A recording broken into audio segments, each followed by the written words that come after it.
Dalam rangka program TMMD ke-110 Bojonegoro, Kodim 0813 bersinergi dengan Dinas Peternakan dan Perikanan Kabupaten Bojonegoro mengadakan kegiatan bimbingan teknis pengolahan pangan produk hasil peternakan di Desa Jatimulyo. Salah satu kegiatan non-fisik dalam program TMMD ke-110 Kodim 0813 Bojonegoro adalah bimbingan teknis pengolahan pangan produk hasil peternakan yang diselenggarakan oleh Dinas Peternakan dan Perikanan Kabupaten Bojonegoro di Desa Jatimulyo. Catur Rahayu, Kepala Dinas Peternakan dan Perikanan menjelaskan, kegiatan bimbingan teknis ini ditujukan kepada emak-emak warga Desa Jatimulyo dari kelompok peternakan untuk meningkatkan keterampilan pengelolaan dan produktivitas pengolahan dari hasil peternakan.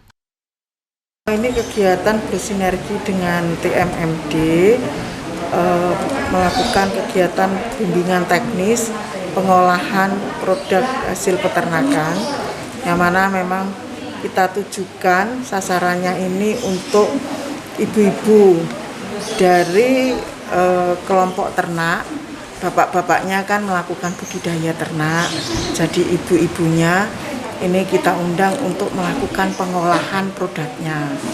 Nah, tujuannya sendiri untuk Bintek ini untuk meningkatkan keterampilan. Jadi bapak-bapaknya tadi budidaya, ibu-ibunya biar keterampilannya bertambah untuk pemberdayaan dari ibu-ibu. Letnan 1 Korps Kesehatan Militer Suroto dan SSK TMMD ke-110 Bojonegoro mengatakan, Desa Jatimulyo memiliki potensi dalam bidang peternakan. Produk yang dihasilkan dari Desa Jatimulyo dapat dikembangkan untuk mendongkrak perekonomian.